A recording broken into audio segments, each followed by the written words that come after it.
Donc, je suis Bernard Multon, je suis ambassadeur Négawatt, c'est-à-dire que je suis accrédité pour diffuser la bonne parole de Négawatt. Donc, je vais vous présenter rapidement ce qu'est Négawatt. Donc, c'est d'abord une association qui a été créée en 2001. Donc, c'est son 5e scénario. Donc, elle a anticipé très tôt par rapport à tout ce qu'on entend aujourd'hui, les notions de sobriété, de relocalisation industrielle, etc. Parce que on va jusque-là.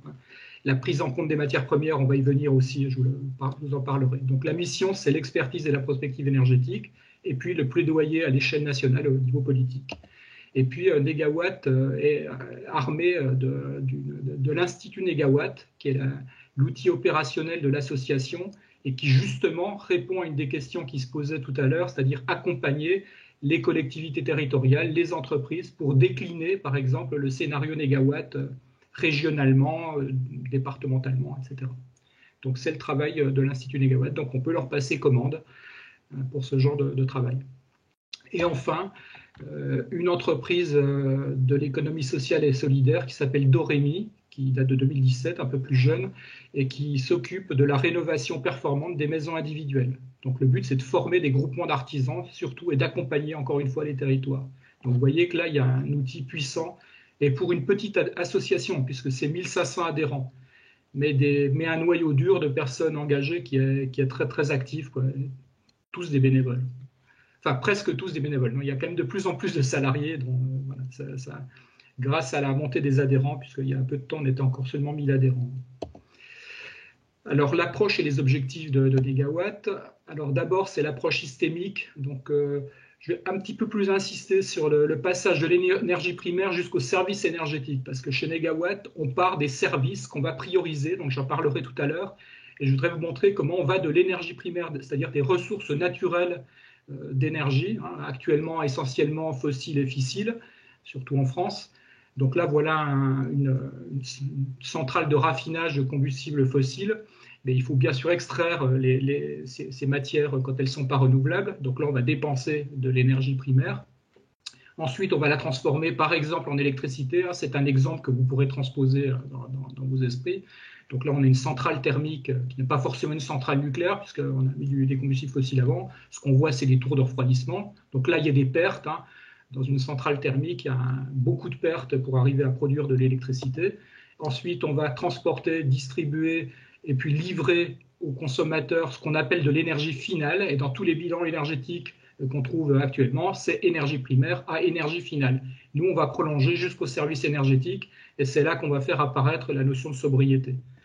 Donc, pour transformer l'énergie finale en énergie utile, on va avoir des convertisseurs d'énergie, par exemple une ampoule. Donc ça, c'est une technologie de conversion de l'électricité en énergie lumineuse. Elle peut être très inefficace, comme c'était le cas avec l'incandescence, ou très efficace, comme c'est le cas avec les LED. Et bien sûr, on a des pertes à ce niveau. Ensuite, vous allez avoir la conception et le dimensionnement du système d'éclairage. Donc, par exemple, là, voilà ce qu'on faisait à une époque, c'est-à-dire des lampadaires boules qui éclairaient plus le ciel que le sol qui était censé éclairer. Et donc là, on a un levier de réduction de consommation qui est considérable. Puis la dernière chose, c'est sur les usages, les conditions d'utilisation. Donc là, voilà une lampe qui reste éclairée en plein jour. Donc c'est le côté complètement excessif de ce qu'il ne faut pas faire. Mais on peut aller jusqu'à moduler la puissance lumineuse en fonction du passage de personnes, couper l'électricité à certains endroits. Et là, les LED s'y prêtent très très bien parce qu'elles sont parfaitement capables, sans usure prématurée, d'être modulées, coupées à la demande. Donc, pour partir du service énergétique à l'énergie primaire, on va avoir tout ce volet sobriété dont je viens de parler. Le volet efficacité, c'est tous les rendements de conversion sur toutes les étapes de cette chaîne, jusqu'à la substitution de l'énergie primaire non renouvelable en énergie primaire renouvelable qui devient aisément possible quand on a bien appliqué tout ce qui était faisable. Et chez Négawatt, l'efficacité, elle n'est fondée que sur des technologies existantes. On ne court pas après des chimères. Voilà. Alors le volet un petit peu plus politique, donc il nous faut une feuille de route pour agir ensemble. Donc on est absolument démocrate chez Négawatt. On veut que tout ça soit décidé démocratiquement. Donc il faut un objectif commun et désirable. Donc ça c'est très très important, on va dire anthropologiquement, si on veut que ça marche. Il faut trouver un chemin et puis ensuite des moyens. Donc, chez Negawatt, depuis 2001, ce qu'on produisait, c'était une analyse technique, hein, c'était un travail un peu d'ingénieur, c'est ce qu'on nous a souvent reproché. Bon, ça l'est beaucoup moins aujourd'hui, avec des analyses très concrètes, collectives, fondées sur l'expérience de professionnels de l'énergie. Hein. Il y a un premier noyau d'une vingtaine de personnes qui ont les mains dans le cambouis au cours de toute l'année, et puis encore un deuxième noyau autour de peut-être une vingtaine, encore une quarantaine de personnes qui apportent leurs compétences. Et puis on tient compte de tous les enjeux écologiques, et pas seulement du climat. Ça, j'en dirai un mot tout à l'heure. Et puis tout ça pour soumettre un projet de transition soumis au débat démocratique. Alors, vers une société plus soutenable, donc c'est là que je vais parler de ne pas se préoccuper que des règlements climatiques. Donc, nos valeurs, c'est la paix. Alors, ça a tout son sens. Je précise que ce diaporama, il était fait avant la guerre en Ukraine. Hein. Moi, je sais que je fais des conférences grand public depuis très longtemps. Pour moi, j'ai toujours mis en avant la paix par rapport aux renouvelables. Hein. C'est comme quelque chose qui est beaucoup plus compatible avec la prédation sur les ressources, y compris les matières premières, j'en vais reparler. Hein. La justice sociale, la solidarité, la démocratie, la convivialité, le développement humain. Donc voilà, ce sont nos valeurs, ce n'est pas exhaustif, hein, mais les principales. Donc il s'agit de répondre aux défis écologiques, aux progrès économiques et sociaux, améliorer le cadre de vie, voilà, partager la gouvernance. Et puis on prend en compte les objectifs de développement durable de l'ONU, qui sont au nombre de 17, et si vous ne les connaissez pas, je vous encourage vraiment à aller les voir, parce qu'il y en a un parmi les 17 qui s'occupe de dérèglement climatique ou de changement climatique. Et quand on ne s'occupe que de dérèglement climatique, eh bien on transfère les impacts ailleurs. Donc ça, c'est vraiment essentiel d'avoir une vision systémique de cet ensemble des objectifs. Alors malheureusement, sur les 20 minutes, je n'ai pas le temps de vous montrer comment on les décline, mais vous aurez des annexes dans le diaporama qui sera récupérable sur le site de l'ALEC, si j'ai bien compris. Et puis beaucoup plus d'informations sur le site de l'association Negawatt aussi. Donc, il y a 3 scénarios couplés pour faire le scénario global Negawatt. Le premier, c'est le scénario Negawatt traditionnel, donc qui s'occupe de transition énergétique et de l'enjeu climatique. On était au début très, très focalisé sur le climat, puis petit à petit, on s'est focalisé sur la santé humaine, sur les différentes pollutions, etc., puis sur les impacts sur le vivant, hein, parce que c'est finalement la crise écologique, c'est la crise du vivant, hein, ce n'est pas le dérèglement climatique. Le dérèglement climatique n'est qu'avec tous les guillemets qui s'imposent, un avatar de la crise écologique supérieure. Voilà, et on travaille en empreinte carbone, c'est-à-dire qu'on tient compte des émissions importées, donc à travers la balance import-export, hein, donc on tient compte de ça, c'est très très important, et notamment aussi des soutes internationales de tout le carburant qui est dans les navires de transport et dans les avions, hein, qui est détaxé et qui souvent passe un peu à la trappe dans les analyses énergétiques. Le scénario Negamat vient s'ajouter, donc ça c'est la nouveauté du scénario 2022. On prend en compte justement les disponibilités de matières premières et notamment pour éviter une prédation sur des matières premières critiques, comme c'est le cas du cobalt, du cuivre, etc., en regardant les réserves planétaires, les possibilités de recycler et en se disant que la population française c'est 1% de la population mondiale et qu'il n'est pas question qu'on prédate plus de 1% du lithium mondial. Voilà. Ensuite, le scénario Negawatt est couplé au scénario AFTER, qui est un scénario de l'association AFTER, hein, qui est un scénario de transition agricole, sylvicole et alimentaire, en fait, qui prône l'agroécologie, l'agroforesterie et une agriculture plutôt globalement très biologique, même totalement biologique. Et puis ensuite, une alimentation humaine fondée sur une moindre consommation de viande. On n'a pas besoin de passer à une alimentation totalement sans viande et sans poisson. L'assiette 2050, vous la trouverez dans le scénario AFTER, vous verrez. C'est le poisson d'ailleurs qui est le plus critique parce que la surpêche est vraiment un problème écologique majeur, plus que la viande en fait. Voilà. Donc en tout cas, il faut réduire, on est bien d'accord avec l'ADEME, il faut réduire les consommations. Ça sera bon pour notre santé d'abord et puis ensuite ça sera très bon pour le vivant ensuite. Donc, on va consommer du bois, faire du biogaz, etc., mais sans augmenter l'emprise sur les surfaces de production agricole. Alors, on part de l'état 2019 hein, de la France métropolitaine. Donc là, vous avez l'état en 2019, énergie primaire à gauche et énergie finale à droite. Bon, je ne vais pas m'attarder, seulement pour dire qu'à droite, sur l'énergie finale, les besoins, c'est le résidentiel, et le tertiaire, c'est les bâtiments, c'est 35%, c'est-à-dire un gros tiers de la consommation finale. Le transport, c'est 32%, c'est-à-dire un petit tiers. Et ensuite, vous avez l'industrie, la production de matières premières à travers des produits pétroliers. On verra qu'il nous pose pas mal de problèmes parce que c'est difficile de remplacer le pétrole, le gaz pour fabriquer tout un tas de choses. Donc là, on ne fait pas de pari technologique, donc on va se garder un petit peu de pétrole et de gaz pour satisfaire des besoins en 2050 parce qu'on ne veut pas faire de pari technologique. Donc les derniers usages seront pour ça, et puis l'agriculture, un petit 3%. Donc quels sont les leviers d'action et quelques orientations? Alors tout d'abord, le triptyque sobriété, efficacité, renouvelable. Donc on part des usages, comme je vous l'ai dit, pour remonter aux ressources. Donc la sobriété, c'est agir collectivement. Donc ça, c'est très important. Il faut des règles de fonctionnement de toute une société. Les petits gestes individuels, s'ils ne se passent pas dans un cadre régulé, ne marchent pas. Ça, on le sait, on fait culpabiliser les gens, c'est totalement contre-productif. Et bien sûr, avec un souci d'équité sociale, il n'est pas question de demander de faire de la sobriété à des personnes qui sont dans un état de misère sociale abominable. Donc, ça, c'est bien clair. Réduire donc ça, c'est améliorer l'efficacité, c'est le côté technologique, c'est améliorer tous les rendements avec les meilleures technologies d'aujourd'hui. Donc ça va réduire le besoin de ressources primaires finalement si on a besoin de moins d'énergie finale. Et puis remplacer les ressources non soutenables, c'est-à-dire les fossiles et les fissiles, les énergies de stock, par des ressources soutenables, beaucoup plus soutenables parce que rien n'est totalement soutenable, voilà, qui sont les flux renouvelables. Pourquoi c'est pas totalement insoutenable? Enfin, rien n'est totalement soutenable parce que tout a un impact sur le vivant. En fait, Dès que vous augmentez l'emprise au sol, que vous allez chercher des matières premières dans des mines, forcément, vous impactez le vivant. Donc c'est pour ça que la sobriété et l'efficacité doivent apparaître en avant pour absolument réduire tous nos impacts sur le vivant. Alors, ce qu'on propose, c'est de débattre démocratiquement, par exemple, à la façon Convention citoyenne sur le climat, même si elle a débouché sur ce que l'on sait, en classant les usages de vitaux à nuisibles avec toute une gamme, vous voyez à gauche, et puis ensuite de réguler avec des obligations, des interdictions, et entre les deux, des incitations à dissuasion. Alors, le passage au renouvelable devient une évidence quand on a vu le potentiel des économies d'énergie. D'ailleurs, les gens qui ont créé Negawatt étaient des gens qui avaient travaillé dans le domaine des économies d'énergie et qui ont eu très tôt conscience de la possibilité de réduire les consommations. C'est énorme. Voilà. Je n'ai pas le temps de beaucoup parler, mais il y a vraiment énormément de choses à dire sur tout ce qui a été fait pour qu'on consomme, qu'on surconsomme. Alors, le grand cube, là, ça représente l'énergie qu'on reçoit annuellement sur la Terre du Soleil, l'énergie primaire. Et puis les petits cubes, c'est charbon, pétrole, gaz, mais la totalité de ce qui est en stock dans le sol terrestre, et l'uranium.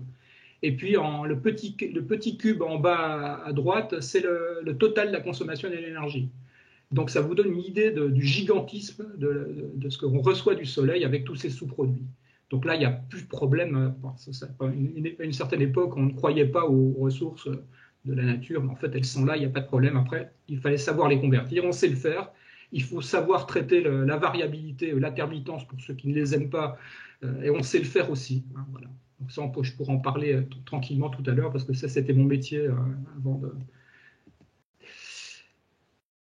Je vais parler des bâtiments, parce que comme les bâtiments, c'est le gros tiers de la consommation, donc le volet sobriété, il va rejoindre pas mal ce qu'a dit l'ADEME, en fait, donc stabilisation des mètres carrés par habitant et du nombre de personnes par logement. C'est-à-dire que nous, on ne réduit pas, on stabilise les mètres carrés par habitant.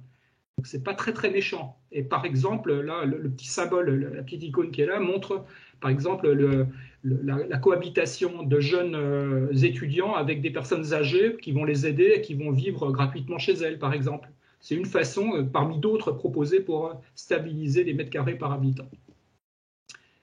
Réduction de la part des maisons individuelles dans le neuf. Alors, on a souvent entendu dire que Negawatt disait que plus de construction individuelle. Ce n'est pas vrai du tout. Je n'ai plus précisément en tête le chiffre, mais on n'arrête pas la construction de maisons individuelles. Enfin, on sait très bien que ce n'est pas possible.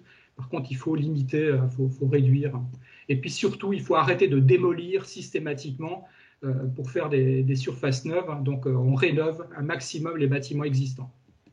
Et puis enfin, tout ce qui est dans les bâtiments, il faut mieux dimensionner, mieux les utiliser, tous ces équipements, pour réduire la consommation interne de ces bâtiments. Couper les VMC quand il n'y a personne, enfin, j'en passe. L'efficacité, c'est la rénovation énergétique d'abord, et une rénovation performante de la quasi-totalité du parc de bâtiments, faite en une fois, parce que la rénovation par étapes, elle est extrêmement coûteuse. Obligation de haute performance dans tous les bâtiments neufs, et puis l'utilisation privilégiée de matériaux à faible énergie grise, comme les biosourcés, le bois, la laine de bois, etc. Et enfin, une substitution qui devient facile pour les énergies renouvelables, donc avec là le symbole d'une pompe à chaleur qui va finalement utiliser de l'électricité renouvelable en puisant de la chaleur dans l'air ou dans le sol, et puis de la biomasse, hein, ça peut être du biogaz et du bois. Dans le cas des transports, donc je n'ai pris que le cas des transports individuels. Il y a une diapo en annexe qui regroupe aussi les transports de marchandises. Donc le volet sobriété, c'est diminution des distances parcourues. Là encore, je n'ai pas le chiffre précis en tête, mais ce n'est pas très élevé. À chaque fois, c'est des petites choses, en fait. Et toutes ces petites choses, eh ben, elles finissent par porter beaucoup. Report modal, donc réduction du transport aérien, c'est là qu'on est les plus sévères en fait, parce que le transport aérien, on sait très bien qu'il est très très impactant, et il est d'ailleurs beaucoup plus impactant que ce qu'on pense, hein. On l'apprend tous les jours, notamment avec l'accroissement de l'effet de serre dû à autre chose que la seule combustion du kérosène. L'augmentation du taux d'occupation des véhicules, donc il y a des tas de façons de le faire, hein, par incitation principalement. Et puis la réduction des limitations de vitesse, là c'est par contrainte, hein, donc là c'est comme ce qu'on a fait après le premier choc pétrolier de 1973. Ensuite l'efficacité, c'est réduire la masse des véhicules, réduire la puissance des moteurs aussi, c'est quelque chose, on n'est pas conscient à quel point des moteurs surpuissants surconsomment. Dès que vous avez un convertisseur d'énergie surdimensionné et que vous le faites travailler à des régimes sous-optimaux, c'est-à-dire qu'il travaille bien en dessous de sa puissance nominale, il est très mauvais, il est inefficace. Donc tout ça, avec une limitation de vitesse associée, permettrait de ne pas nuire à la sécurité dans les véhicules. Et puis la substitution, c'est qu'à partir de là, on peut faire alimenter l'électricité et puis aussi un petit peu au biogaz, ces véhicules, en hybride et en tout électrique. Et voilà le mix énergétique. Donc l'électrique, c'est ce qui est en bleu. Ce qui est grisé, c'est dans des véhicules thermiques hybrides au biogaz.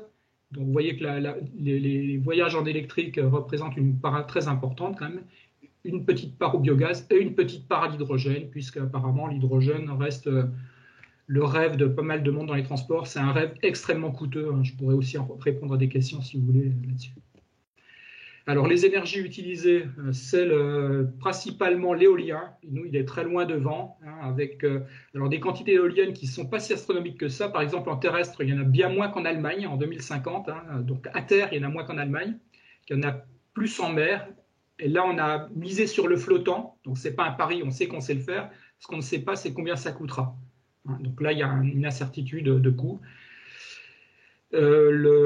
Ensuite, c'est la biomasse solide, c'est-à-dire le bois. Alors, il faut savoir que le prélèvement de bois, c'est même intégralement des déchets de bois, puisque vous avez vu qu'on utilise pas mal de bois pour les matériaux.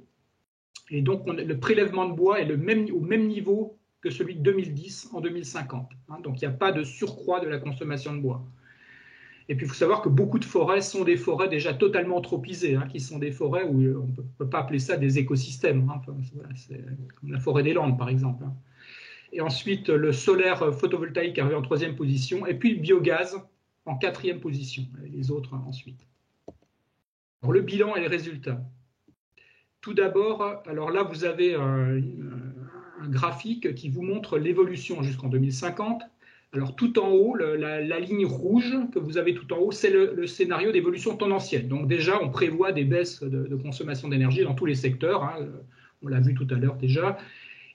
Grâce à la sobriété en premier, à l'efficacité en deuxième, on descend au petit point bleu. Et en dessous, ce qui est en vert, c'est les renouvelables, ce qui est en gris, c'est les fossiles et fissiles. Et donc vous voyez qu'on arrive à faire disparaître les fossiles et les fissiles avant 2050 pour le résidentiel tertiaire. Même chose pour les transports à l'industrie. Je ne m'y attarde pas parce que voilà, faut que je tienne mon temps. Alors, voilà le mix énergétique primaire en 2050. Nous, on n'a qu'un scénario, hein, on n'en a pas plusieurs comme l'ADEME, parce qu'on ne croit pas au scénario, on va dire, où on maintient tout comme avant et on surconsomme. Donc, à droite, vous n'avez pratiquement que d'électricité. On électrifie beaucoup, mais il y a une bonne partie de cette électricité qui sert à faire du méthane de synthèse, notamment pour le système électrique, mais également pour injecter du gaz en complément du biogaz dans les systèmes, dans le réseau de gaz. Donc il y a deux grands réseaux interconnectés, le réseau de gaz et le réseau électrique. Et cette cohabitation, cette symbiose permet de faire fonctionner le système électrique sans interruption quand il y a des coupures quand il n'y a plus de soleil et plus de vent. Voilà, la petite quantité de fossiles, là, c'est pour les matières premières, les textiles, les plastiques qu'on ne peut pas remplacer. Les émissions de gaz à effet de serre, elles chutent drastiquement, divisées par 9. C'est toutes les émissions de gaz à effet de serre. Et encore une fois, c'est en empreinte carbone. Donc, alors, la petite particularité en arrière-plan, parce qu'il faut, comme on importera toujours des choses, même si on a une forte relocalisation industrielle, on fait, c'est ça l'hypothèse majeure, comme si tous les autres pays importateurs adoptaient le scénario négawatt. On peut pas faire comme s'ils continuaient, on ne peut pas faire comme s'il ne se passait rien dans le monde. Donc ça, c'est l'hypothèse peut-être la plus critiquable, mais il faut bien en faire une. Et la conclusion, elle est celle-ci. Donc, on propose un chemin possible vers une société plus respectueuse de la biosphère, des ressources et de l'humain. Ce chemin implique une transition sociétale évidemment forte, mais elle nous semble possible et progressive. Les conséquences de la crise écologique sont déjà visibles. Nous ne pouvons plus attendre. Il nous faut agir plus vite pour limiter ses effets et préserver l'ensemble de la population dans la justice sociale. Voilà, pour en savoir plus. Donc, vous avez énormément de ressources sur le site de Négawatt. Vous avez un site qui s'appelle Décrypter l'énergie, qui est une mine d'informations sur toutes les questions, notamment démêler le vrai du faux.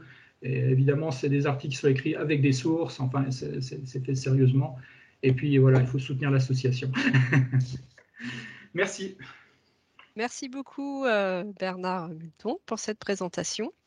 Allez-y pour les questions. Il nous reste 10 minutes. Donc, il y a une première question dans l'espace de conversation. Donc, c'était par rapport au visuel là, sur les sources d'énergie, donc avec les cubes. Donc, peut-on avoir une idée de la taille du cube solaire en tenant compte de la matière première disponible exploitable? Ah non, mais là, c'est de l'énergie primaire. L'énergie primaire, c'est la chaleur solaire qui arrive à la surface du sol. Ce n'est pas la chaleur solaire qu'on va convertir en photovoltaïque. Vous voyez, ça, la question, je ne vais pas dire qu'elle n'a pas de sens, mais il n'est pas question de convertir toute cette énergie solaire. En plus, ça serait une catastrophe écologique. Donc, en fait, ce que je veux dire, c'est que si on voulait tout faire en solaire, ce n'est pas le cas. Mais en fait, il suffirait d'un 8 millième de ce volume annuellement. Et là, les matières premières, alors en fait, les matières premières, si on voulait tout faire en solaire, mais encore une fois, il n'est pas question de tout faire en solaire, c'est du silicium. C'est-à-dire, s'il y a d'autres solutions en photovoltaïque que le silicium, avec des matériaux coûteux, rares, etc., parfois très polluants comme le cadmium, on n'en a pas besoin en réalité. Et le silicium se recycle très bien. En fait, la question des matières premières, c'est une question de l'extraction des matières premières qu'a dénoncé Guillaume Pitron, à juste titre, mais il a eu tort de s'attaquer, de jeter le bébé à l'eau du bain. C'est-à-dire que c'est l'extraction minière qui est à remettre en cause, mais pour tous les domaines. Moi, j'ai fait une petite étude pour l'éolien. En fait, l'ordre de grandeur des besoins pour un éolien développé massivement au niveau mondial, c'est de l'ordre du % de la consommation de matières premières, pratiquement tout domaine confondu, par rapport à tout ce qu'on consomme déjà. Donc, vous faites des efforts de sobriété dans d'autres domaines, vous réduisez l'acier mondial, il part à 14% dans les voitures, dans les automobiles. La plus grande partie part dans les bâtiments, dans le béton armé, dans les infrastructures de génie civil. L'éolien, ça serait de l'ordre du %. Le cuivre qui est si critique, on peut le substituer assez facilement par de l'aluminium. L'aluminium, il n'est pas critique du tout. Alors bien sûr, ça fait de l'extraction minière, mais il arrive un moment, on peut recycler tout ça, on peut rentrer dans une logique de recyclage. Et puis on peut aussi allonger considérablement la durée de vie de nos équipements. Enfin, la sobriété, d'ailleurs, elle commence par nos biens de consommation, qui vont ensuite engendrer une réduction de tous les besoins. Donc le silicium photovoltaïque, en l'occurrence, puisque c'est ça le souci de la personne qui posait la question. Donc il n'est pas question de convertir toute l'énergie solaire qu'on reçoit sur la Terre, ça serait complètement idiot. Surtout, c'est une catastrophe même. Donc, une autre question qui est vraiment récurrente sur les renouvelables. Donc, comment est pris en compte la variabilité de production des ENR? Oui, donc ça a été mon métier de chercheur pendant 20 ans pratiquement, parce que j'ai travaillé là-dessus la deuxième partie de ma vie scientifique. Donc, en fait, ce qu'il faut, c'est des moyens de flexibilité. Donc, on n'arrête pas de parler du stockage. Le stockage est quelque chose d'important. On l'utilise déjà. D'ailleurs, on a développé du stockage pour accompagner le développement du nucléaire en France en mettant des centrales hydrauliques de pompage-turbinage, parce que le nucléaire, lui, n'est pas très flexible non plus. Et si on veut le rendre flexible, on l'use, parce que le fait de faire fluctuer la puissance, ça l'abîme. Donc, on sait faire du stockage à grande échelle avec des centrales de pompage-turbinage. On pourrait en faire d'autres, sauf qu'il n'y aura pas l'acceptabilité. Donc, on sait qu'on ne pourra pas les faire. Donc, il faut chercher d'autres moyens de flexibilité. Alors, on peut mettre des grosses batteries et des batteries géantes électrochimiques. On en mettra quelques-unes, parce qu'il y a des endroits où il faut pour répondre vite, mais il n'est pas question non plus d'aller prendre des quantités de lithium astronomiques, etc., pour des batteries stationnaires quand on sait qu'il y a d'autres solutions. Donc, nous, chez Negawatt, on a misé sur une flexibilité, bon, déjà par l'hydraulique. Alors, en France, on est béni des dieux. On a une hydraulique flexible, l'hydraulique de barrage qui existe déjà, qui est construite. On ne pourrait plus les construire aujourd'hui, ces barrages, mais ils sont là. Donc là, on a déjà une puissance de disponible. Et puis ensuite, des centrales à gaz, mais du biogaz, enfin du gaz renouvelable. Ce gaz renouvelable, c'est un mélange de biogaz de méthanisation avec du gaz de méthanation. Le gaz de méthanation, c'est utiliser des surplus de production électrique, parce qu'il va y avoir inévitablement des surplus importants de production électrique avec le photovoltaïque et l'éolien. On pourrait ne pas les utiliser, les délester bêtement, hein. C'est ce qu'on fait souvent aujourd'hui, c'est dommage. Et bien là, on va les faire passer dans des électrolyseurs pour faire de l'hydrogène. Cet hydrogène, on va le combiner avec du CO2 qui est dans l'atmosphère ou qui est dans des... Alors, je vais vous donner un exemple d'une usine qui se trouve en France, là, qui est dans l'Indre-et-Loire. Je ne sais plus le nom du projet. Donc, il y a déjà un projet à grande échelle où on a une usine de méthanisation, donc avec des méthaniseurs. Et quand on fait de la méthanisation, on récupère du CH4, mais il y a aussi du CO2, donc du dioxyde de carbone. On va l'utiliser pour le combiner avec de l'hydrogène. C'est une réaction chimique qui s'appelle la réaction de Sabatier. De l'hydrogène produit par électrolyse avec des énergies renouvelables variables. Et on va obtenir de nouveau du méthane qu'on va injecter dans le réseau de gaz. Donc, finalement, on fait du méthane avec le CO2 et avec le CH4 issu de la méthanisation.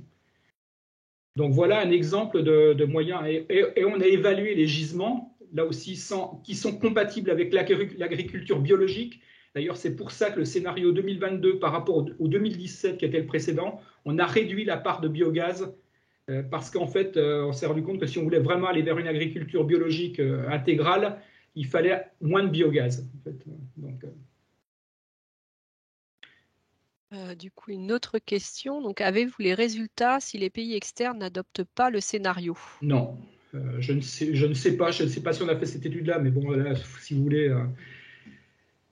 on ne peut pas être seul au monde quand on est 1% de la population mondiale, hein, vous voyez, donc faire sa part, hein, je prône pas la théorie du colibri, mais je veux dire, voilà, non, on peut pas faire ça, on ne peut pas de toute façon compenser, là ça voudrait dire compenser les émissions de tous les autres. Donc déjà, nous on fait une très forte relocalisation industrielle, c'est-à-dire qu'on assume une grande partie de ce qu'on produisait ailleurs, mais on sait très bien qu'on ne peut pas supprimer tous les échanges internationaux, enfin ce n'est pas raisonnable du tout à l'horizon 2050, et même à un horizon quelconque, se couper complètement du monde, c'est absurde. Donc il faut définir ce qui est stratégique, l'alimentation, la production d'énergie, on le voit aujourd'hui avec l'Ukraine, donc ça il faut qu'on soit relativement, on peut souhaiter à toutes les nations d'être indépendantes sur le plan alimentaire et sur le plan énergétique. Enfin, voilà. Ce type de scénario le permet. D'ailleurs, le scénario Negawatt aujourd'hui est transposé à l'échelle européenne déjà dans plusieurs pays. Hein. Donc, ça a commencé par la Suisse. Il y a les Pays-Bas qui s'y intéressent. Donc, ça fait des petits tout doucement. Et Negawatt est impliqué dans un projet européen scientifique H2020 sur le volet sobriété. Donc, pour vous dire aussi, il y a de la science derrière. Ce n'est pas quelque chose comme ça qui sort d'un chapeau. C'est vraiment, on va dire, très, très professionnalisé depuis 2001. Quoi. Et on a une question sur la pollution de l'air, Oui. avec la production à partir du bois.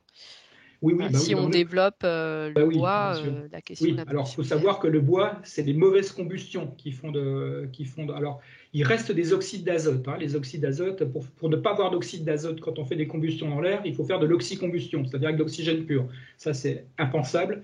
Donc les oxydes d'azote restent un polluant qui subsiste, mais comme globalement on réduit toutes les autres émissions d'oxyde d'azote, notamment des véhicules routiers, je peux vous dire qu'il y a beaucoup moins d'oxyde d'azote. Les particules fines et puis toutes les autres choses cancérigènes sont supprimées par des modes de combustion les plus performants d'aujourd'hui qu'on sait déjà faire. Hein. Regardez comment il faut faire un feu de cheminée dans un insert en Suisse. C'est une quasi-obligation, c'est-à-dire qu'il faut l'allumer par le haut, etc., pour ne pas émettre de particules fines. Enfin. Et puis aujourd'hui, il y a des poêles à bois qui émettent très très peu de pollution, sauf les oxydes d'azote, quoi. Parce que voilà, les oxydes d'azote, vous brûlez n'importe quoi dans l'air qui est composé essentiellement d'azote, vous faites des oxydes d'azote. Et puis les particules fines, on avait analysé, y compris pour le transport routier. D'ailleurs, on s'est aperçu quand on avait regardé ça que dans le transport routier, la moitié des émissions de particules fines sont dues aux frictions, c'est-à-dire à l'usure des pneus sur les routes et au freinage, au système de freinage, donc des freins à friction en fait dans les véhicules. Donc l'éco-conduite est un élément majeur pour réduire les émissions de particules fines d'un véhicule électrique, parce qu'un véhicule électrique n'émet plus de particules fines à la combustion, mais on émet quand on freine fort. Donc quelqu'un qui accélère fort et qui ensuite freine comme une brute pollue 2 fois en particules fines, puisqu'il use ses pneus anormalement sur la route et puis ensuite dans ses freins et dans ses pneus. Alors, je ne sais pas s'il y a d'autres questions. N'hésitez pas même à prendre la parole directement. Vous pouvez lever la main et on vous donnera la parole. La pollution de l'air, quelque chose de très complexe. Il y a beaucoup de polluants, mais on en élimine énormément de cette façon-là. Il en reste, hélas, toujours. Voilà, on avait fait un calcul du nombre de morts évités par le scénario négawatt. Je crois que c'est quelque chose comme au minimum 10 000, quoi, mais peut-être plus que ça. Pareil, il y a la création de 500 000 emplois nets, c'est-à-dire il y a des destructions d'emplois, mais il y a 500 000 emplois nets créés. Alors ça, c'est sur la base du scénario 2017. Le travail n'a pas été refait pour le 2022. Et pour le 2022, ça ne peut être que mieux, puisqu'il y a des relocalisations, etc. Et donc là, les dernières questions, donc c'est sur un peu les suites finalement de ces scénarios, donc sur les 3, comment, voilà, quelle suite, comment ça va être pris en compte. Il y a des candidats, nous on essaie Donc là, d'approcher les candidats. Je ne sais pas si j'ai le droit de dire quels sont les candidats qui se sont appropriés le scénario négawatt. Il n'y en a que 2 a priori. Je pense que tous les autres, d'ailleurs, sont. À partir du moment où on est pro-nucléaire, Négawatt est souvent vu comme une association anti-nucléaire. En fait, non. On peut se passer du nucléaire quand on utilise la démarche Négawatt. Et les risques nucléaires sont énormes. On n'a pas parlé, d'ailleurs, des risques d'approvisionnement en uranium. Là, en ce moment, avec l'Ukraine, c'est en arrière-plan. Je ne sais pas si vous savez qu'en 2020, c'est les derniers chiffres qu'on a, plus de la moitié de l'uranium qui vient de pays sous domination russe, l'Ouzbékistan et le Kazakhstan. Et comme on vient d'arrêter l'exploitation au Niger, il est probable qu'on soit déjà à 75% de notre uranium qui vienne de pays sous domination russe. Donc c'est beaucoup plus grave encore que le pétrole et le gaz, quoi. On n'a plus d'uranium chez nous. Donc la guerre au Mali, on allait quand même largement la faire pour défendre nos intérêts d'uranium dans la région. Enfin, voilà. Donc on a des questions aussi sur la déclinaison des scénarios, donc on en a parlé un petit peu au début, mais c'est vrai que comment s'approprier en fait. Donc là, vous avez dit que l'Institut Négawatt est là pour ça en fait. Donc il y a déjà plusieurs régions qui se sont. Je crois que la région Bretagne a demandé une expertise à l'Institut Négawatt. Si les souvenirs sont bons. Je viens de subir une anesthésie générale, donc j'ai des trous de mémoire de temps en temps. Là, j'ai un vague doute en fait. Voilà, bon, là, il est 10h30, on peut se donner juste encore quelques minutes s'il y a des dernières questions, y compris pour Jean-Noël Guerre sur les scénarios de l'ADEME.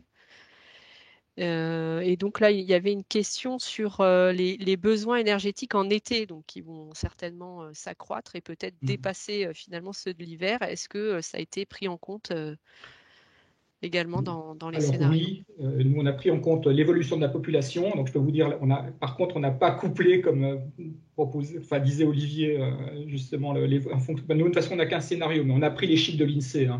Parce que franchement, on peut pas être capable, personne ne peut dire voilà, ce scénario de sobriété va conduire à, je sais pas, une réduction de la population. Nous, on a fait comme s'il y avait une indépendance. Par contre, on tient compte du dérèglement climatique. On a quelques données sur effectivement les modifications des régimes de vent, l'augmentation des températures, donc les besoins effectivement, les besoins d'électricité plus élevés en été. Mais ça, justement, avec un mix solaire éolien équilibré, c'est assez facile de prendre en compte cet aspect-là. Et il faut de la marge de sécurité, donc on fait de la simulation horaire en tenant compte des incertitudes de prévision météo. Enfin, il y a quand même beaucoup de choses qui sont en arrière-plan. Voilà. Et il faut des marges de sécurité à chaque fois. et on ne tient pas compte, nous, des interconnexions et des échanges au niveau électrique européen, par exemple. Alors que RTE, si mes souvenirs sont bons, prend compte, d'ailleurs, en fonction des scénarios, d'un certain niveau de puissance d'interconnexion, et qu'il augmente d'ailleurs dans le temps, ce qui est raisonnable, mais bon, nous, on ne l'a pas fait parce qu'on n'est peut-être pas assez calé sur le sujet, puis on ne voulait pas qu'on nous critique sur ce volet-là. Donc on a un scénario qui est mieux bétonné, je veux dire, en termes d'indépendance énergétique. Donc, et juste vous signaler que les ALEC, et à l'échelle régionale avec Brezalec, organisent une tournée en Bretagne de conférences sur le scénario négawatt. Donc voilà, un format donc conférence, donc beaucoup plus approfondi.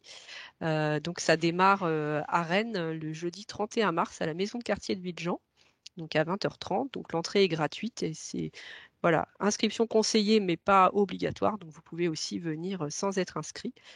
Voilà, donc vous trouverez les informations sur les sites des ALEC parce qu'il y a aussi d'autres dates en Bretagne. Et Jean-Noël, je ne sais pas si tu veux dire un dernier mot sur les suites des scénarios ADEME. Voilà, c'est vrai qu'on est dans une période d'élection, donc c'est un peu compliqué de Ouais, pour savoir l'instant, comment. Voilà.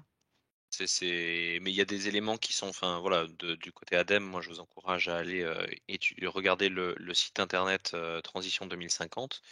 Il y a beaucoup de contenu, donc et puis il y a le rapport et les synthèses. Et il y a aussi des zooms, donc il y a des webinaires qui sont organisés régulièrement et des zooms sur certains éléments. Je sais qu'il y a eu un zoom bâtiment, je crois qu'il y a, le replay est en ligne. Il y a eu un zoom industrie, donc il y a des zooms qui permettent d'aller beaucoup plus dans le détail technique de certains éléments. Vous trouverez tout ça sur le site. Et merci à tous et à toutes pour votre écoute. Merci Merci également. beaucoup. Merci beaucoup à nos deux intervenants. Merci à tous et toutes pour votre participation. Donc j'espère que voilà, ça vous a intéressé et surtout voilà, donné envie d'aller en découvrir davantage parce que là c'est vrai que c'est un format quand même très court hein, pour des contenus denses. Voilà, donc merci beaucoup et bonne Merci journée. beaucoup et merci aussi à Nathalie pour l'animation et pour la présentation du scénario RTE. Tout à fait. Bonne journée. Bonne Merci journée, Nathalie. au Merci. revoir. À bientôt. Au revoir. Merci beaucoup, merci.